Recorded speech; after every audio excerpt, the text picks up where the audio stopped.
భూకంపం వస్తుందంటే భయం, నదులు పొంగిపోయి అంటే భయం, సముద్రం సునామీ వస్తుంది ఈ దేశాల మీద కంటే భయం.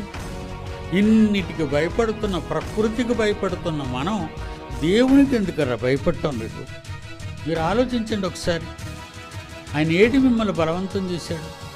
తన గురించి ఆలోచించమన్నాడు, తన గురించి పని చేయమన్నాడు, తన గురించి పాడమన్నాడు, తన గురించి తనకు ప్రార్థన చేయమన్నాడు, ఆయన పని చేయమన్నాడు.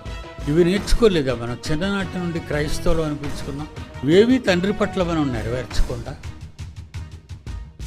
చచ్చిపోయే ముందు దేవుడి దగ్గరికి వెళ్ళిపోతావని మూఢనమ్మకం కదా అది. పరీక్షలు రాయకుండా నువ్వు పాస్ అవ్వే లోక విద్య, కష్టపడకుండా సుఖపడవే లోక పరిస్థితి. ఇవన్నీ ఎరిగిన నీవు ఏం చేశావని పరలోకానికి దేవుడు నిన్ను తీసుకువెళ్ళాలి.